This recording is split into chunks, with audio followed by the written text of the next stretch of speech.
Hello and welcome, ladies and gentlemen, to Mass Effect 1 as a part of the Legendary Edition. Quite excited about this, actually. Love this game series. Now, we're going to go with quick overview on character creation here. Plenty to go through that we could get stuck into here, but I'm going to try and keep this fairly quick and fairly brief.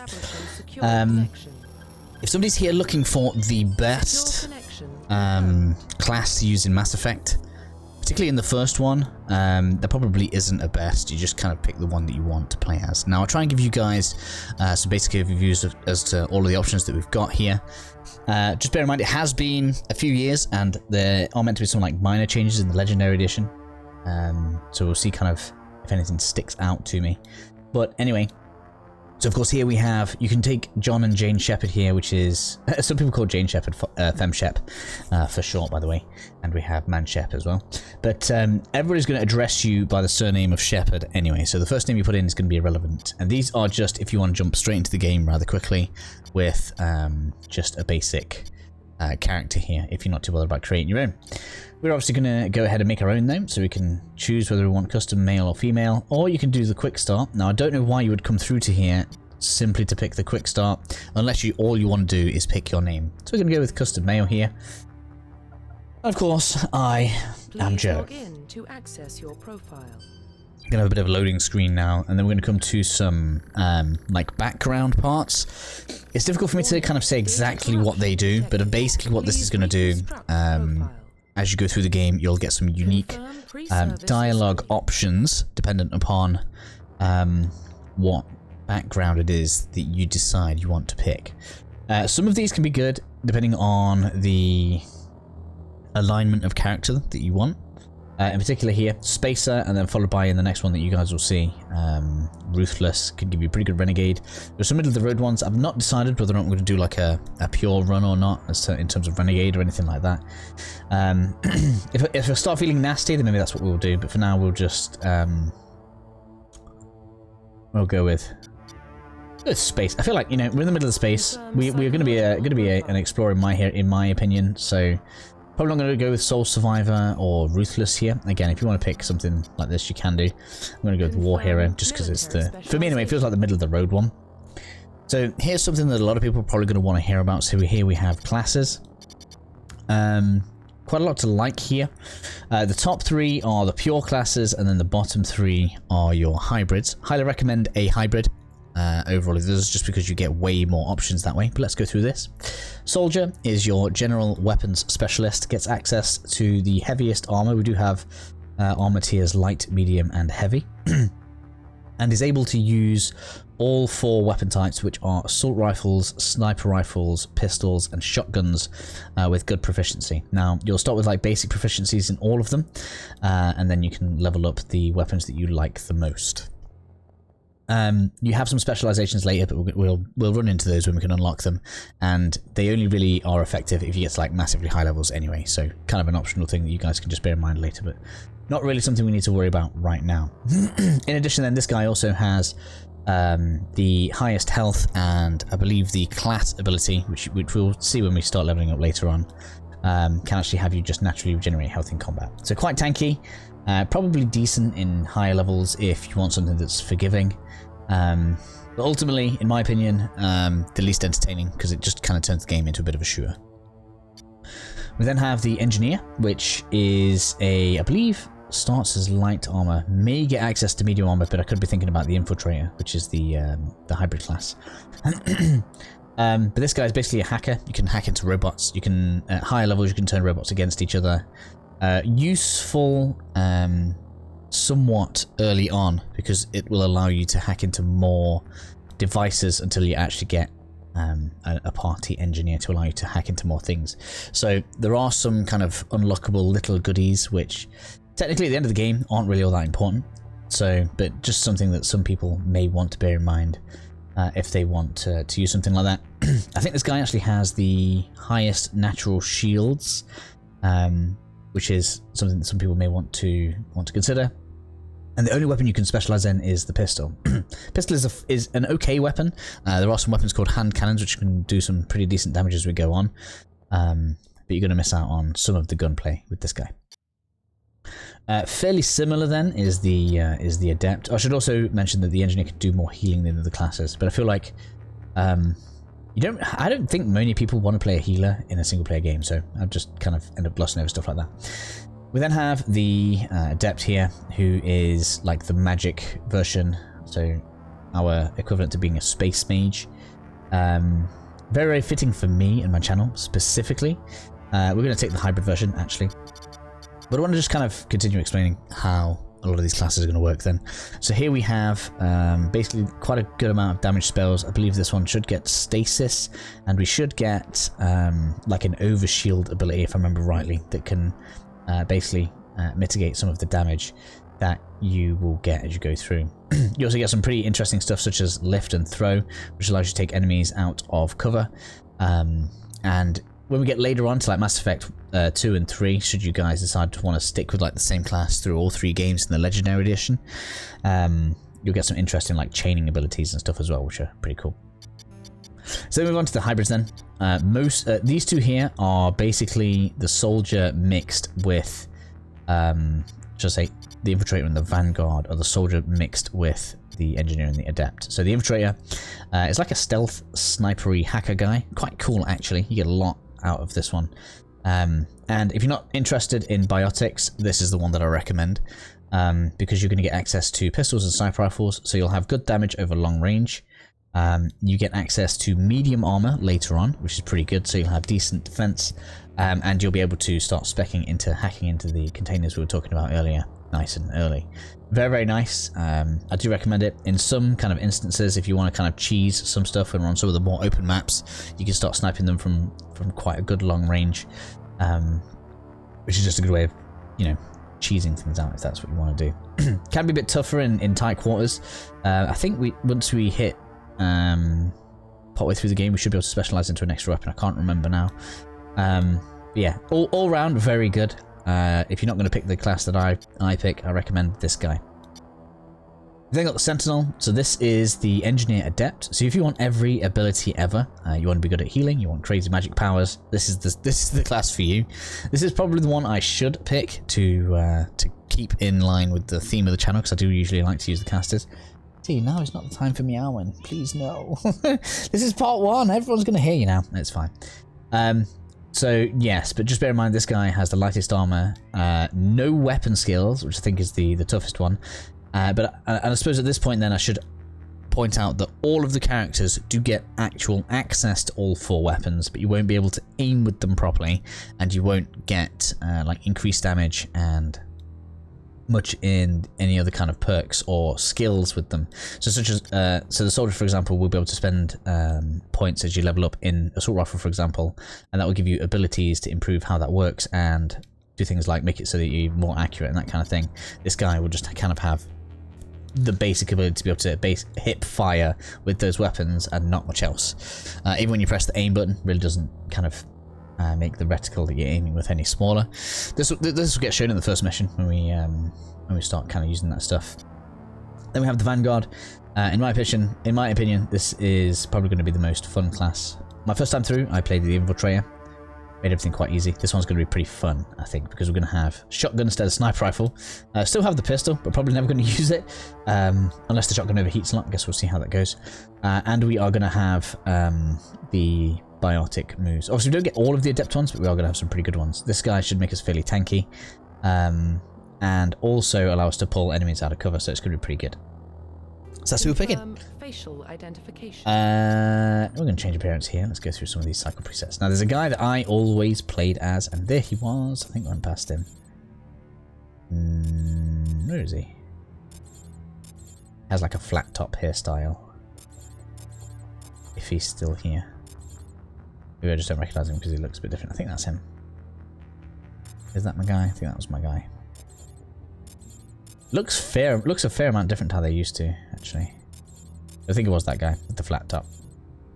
We had to make it look the same because whenever I try playing the game with a different looking guy, and then hear the voice that I recognise coming out of it, it just breaks it for me. So we're gonna have, where's eye colour? Here we go. Gonna have them blue eyes. I like them baby blues. In addition, then I want the blonde hair. Hair colour. This is just how I played him when I was a kid. Don't ask me why. But it's going to have to be the same. How old this game is. Where's the blonde? Somewhere around here. That looks like so difficult to get an actual blonde out of it. Can't have blonde hair and blue eyes. Wow. Okay, well that's kind of close, I guess. Closest we're going to get, anyway. Don't like scars. We're going to get rid of that. Facial hair. No, you don't have facial hair. Scar, get off. Get off my face. We got a nice looking head. Get used to the eyes looking off to the side, by the way. That happens a lot in the dialogue unless they've changed it. Which is kind of funny. Kind of makes me want to change things up a bit. It means he's going to look way different. He looks dead geeky now. Facial structure. Wow. Oh yeah, we can really change that. Actually looks quite a bit better. I like that one more. Yeah, you. Better. Actually reminds me much more of how I'm used to make him look. Skin tone. Maybe not that. Wow, I can make him look like proper pale. Interesting. We don't have like a full colour palette. I'm gonna go somewhere around here. Complexion.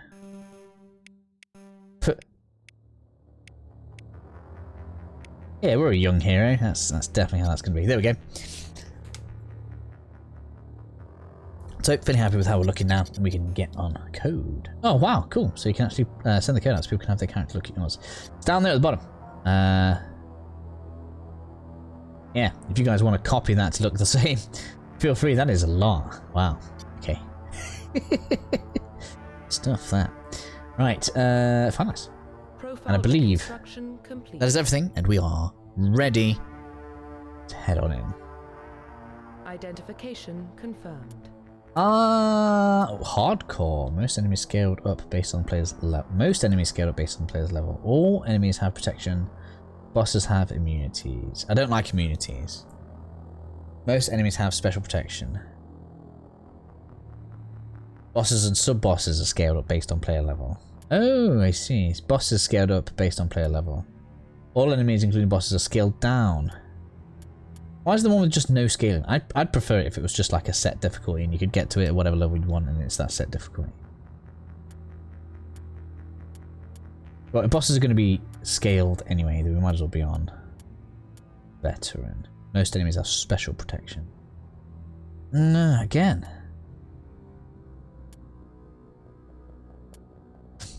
Nah, it's going to be annoying if all my skills don't work.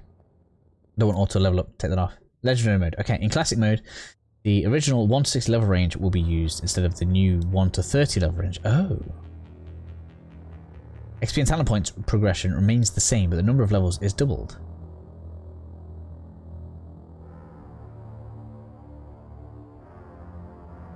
XP and talent points progression remains the same, but the number of levels is doubled. Doesn't make any sense.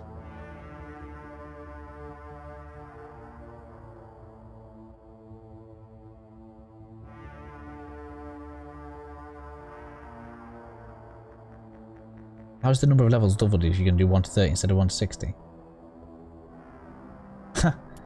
Right, subtitles off. Squad power usage. Squad AI will only use defensive powers to protect themselves or others. No, all. Don't ever put that on anything else. I'm not sure what to do with this. And we're obviously not going to change this later. I feel like I'm going to Google. I'm so sorry, guys. This is going to take a minute. Mass Effect. Legendary. Edition.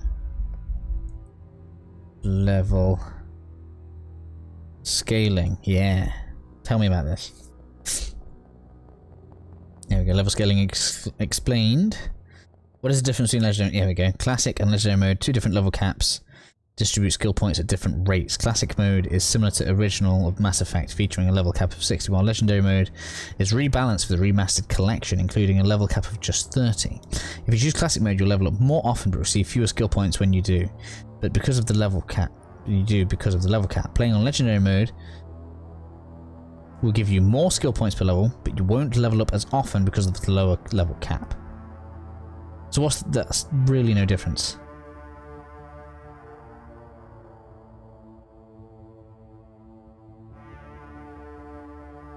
Okay, I see. So in the original Mass Effect, multiple playthroughs are required to reach the max level of 60, but the game has been rebalanced, so players should be able to hit the level cap within a single playthrough, provided they earn enough experience. If you're a first-time player, you should play the game on Legendary mode. This is the default setting in the remaster, and the classic mode is really just there for fans of the original release. Let's go with that. Legendary mode it is. So we'll level less often, but get the same amount of points. So really that's... depends on how much menu surfing you want to do, and I much prefer the idea of less of that. Let's get in.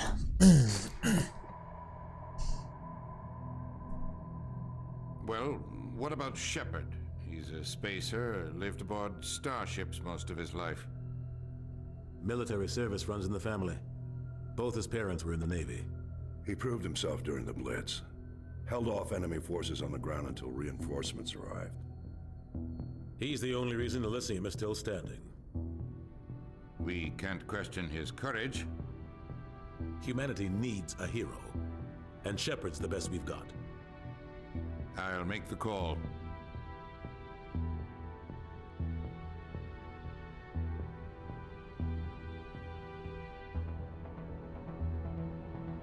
I'm going to leave all this up because if you've never played or seen Mass Effect before, this whole journey is epic. Everything about it is amazing. The first 3 games are phenomenal. Here we are.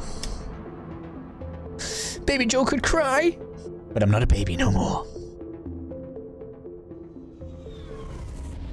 Stop making noise, laptop. The Arcturus Prime relay is in range. Oh, there's Joker. Initiating transmission sequence. Yeah, I know his name. I should be quiet, shouldn't I? I'm sorry. We are connected. Calculating transit mass and destination. The relay is hot. Acquiring approach vector. All stations secure for transit.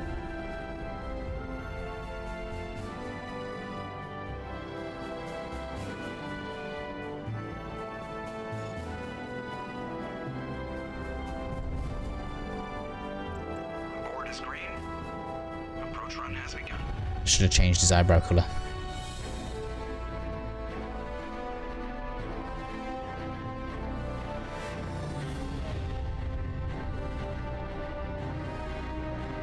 Hitting the relay in 3, 2, 1.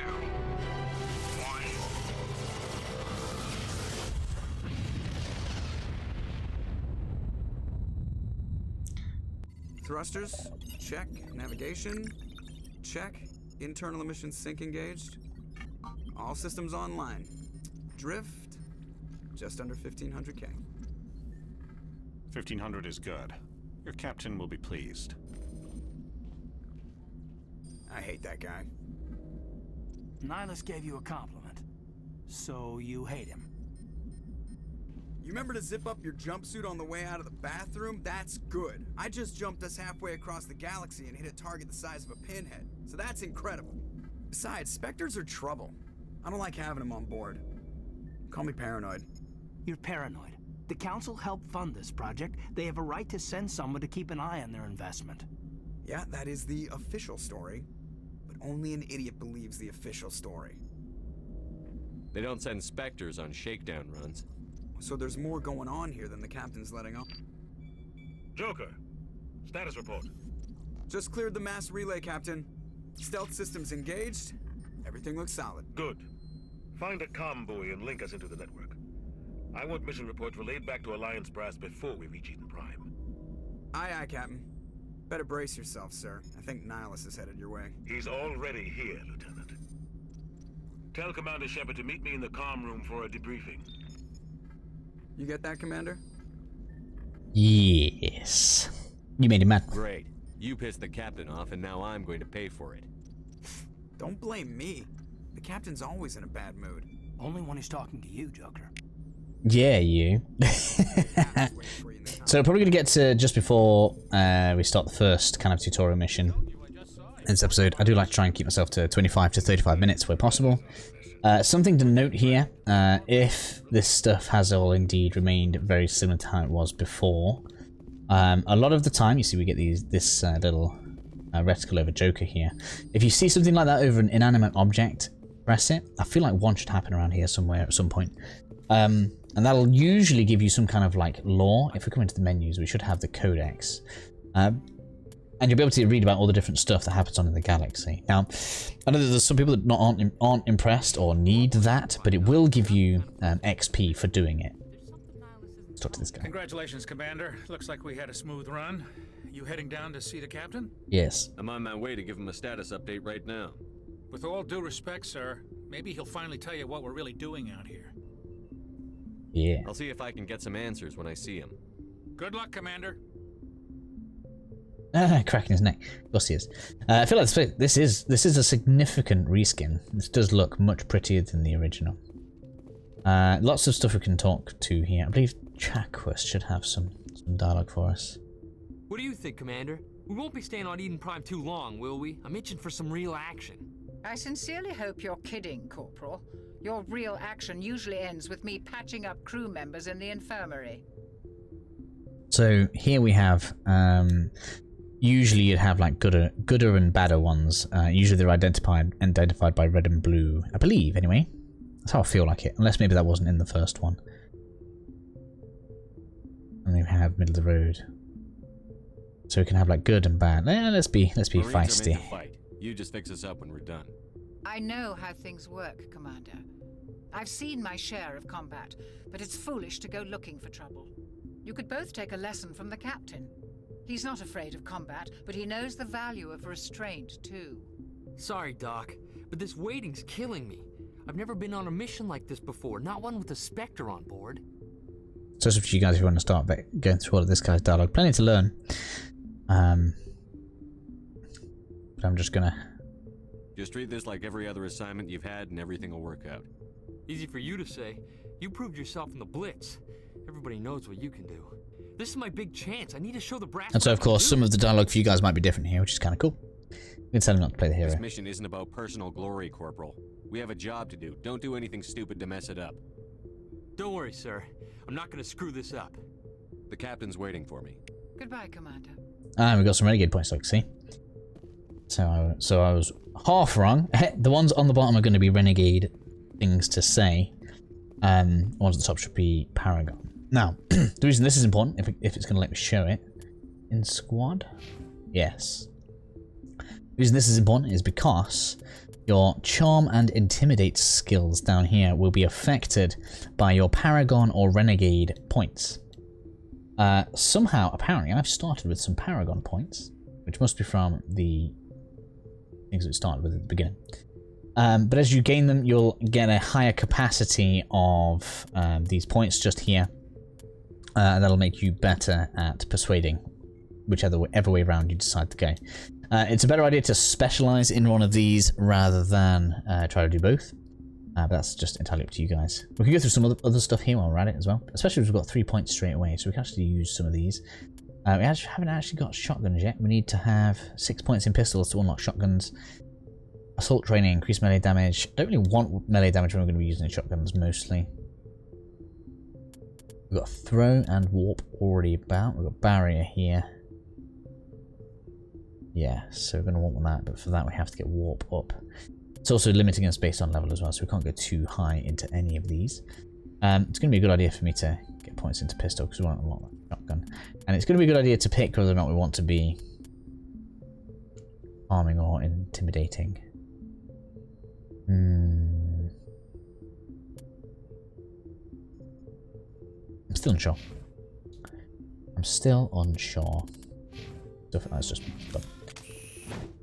Okay, no, put it away. How do I put it away? Can't remember. I'm just pressing buttons now. Stop it. You just put it away naturally eventually. This is feeling pretty good though. Right, so will it let me switch weapon here? There we go. So if I switch weapon, it's no. Okay. Should see that I can't zoom in. Oh no, I can. Okay, that's better. So maybe you can get away with the Sentinel a bit better. Interesting. Commander Shepard, I was hoping you'd get here first. It will give us a chance to talk. What about? I'm interested in this world we're going to, Eden Prime. I've heard it's quite beautiful. I'm a Marine, not some tourist on vacation. It's more than just a tourist destination, isn't it, Shepard?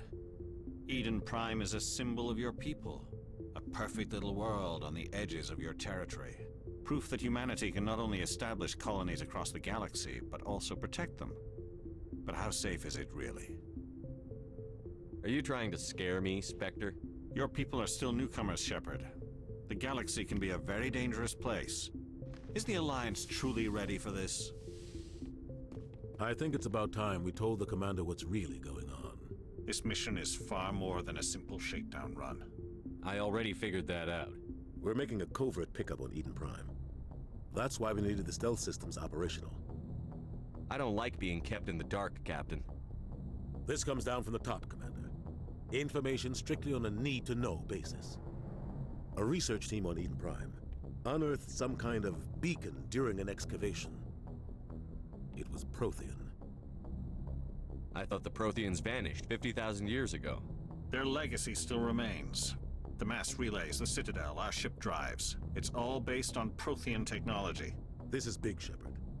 The last time humanity made a discovery like this, it jumped our technology forward 200 years. But Eden Prime doesn't have the facilities to handle something like this. We need to bring the beacon back to the Citadel for proper study. Obviously, this goes beyond mere human interests, Commander. This discovery could affect every species in Council space. We can handle this on our own. Unless something goes wrong. There's more, Shepard. Nihilus isn't just here for the beacon. He's also here to evaluate you. Since when do we answer to the Spectres? You're smart enough to know how things work, Commander. The Alliance has been pushing for this for a long time. Humanity wants a larger role in shaping interstellar policy. We want more say with the Citadel Council. The Spectres represent the Council's power and authority. If they accept a human into their ranks, it shows how far the Alliance has come. You held off an enemy assault during the Blitz single-handed. You showed not only courage, but also incredible skill. That's why I put your name forward as a candidate for the Spectres. I don't like people making decisions about my future. This isn't about you, Shepard. Humanity needs this. We're counting on you. I need to see your skills for myself, Commander. Eden Prime will be the first of several missions together. You'll be in charge of the ground team. Secure the beacon and get it onto the ship ASAP. Nihilus will accompany you to observe the mission. Just give the word, Captain. We should be getting close to Eden. Captain, we got a problem. What's wrong, Joker? Transmission from Eden Prime, sir. You better see this. Bring it up on screen.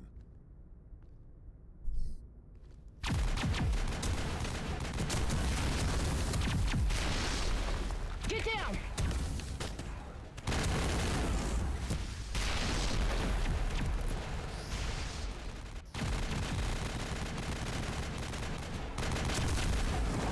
We are under attack, taking heavy casualties. I repeat, heavy casualties. We can't get evac. They came out of nowhere. We need...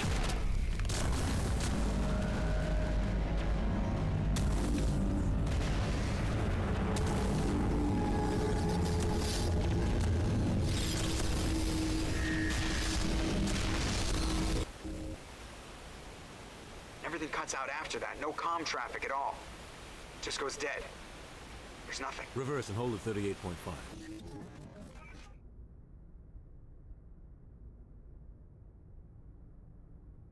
Status report. 17 minutes out, Captain. No other Alliance ships in the area. Take us in, Joker, fast and quiet. This mission just got a lot more complicated. A small strike team can move quickly, without drawing attention. It's our best chance to secure the beacon. Grab your gear and meet us in the cargo hold. Tell Alenko and Jenkins to suit up, Commander. You're going in.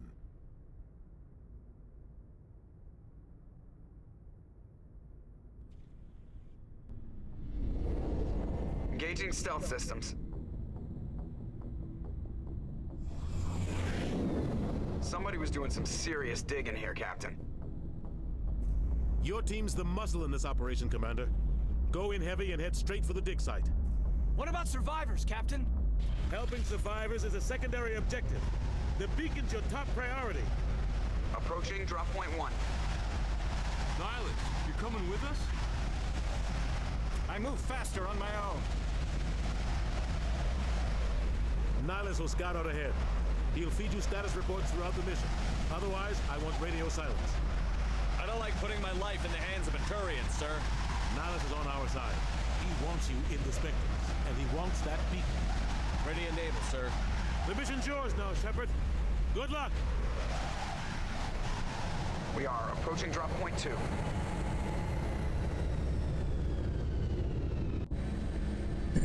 Okay, so I think we're going to go with...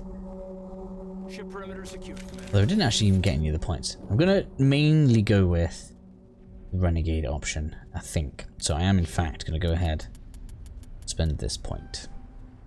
Now, this is going to mean that we disagree with some of the things that we say, but it just is the better way for having things go smoothly. We get extra points? Yes, we do. So, Kaidan, we want to make sure that your engineer always has this one as high as you can get it, because this is, I think it's this one.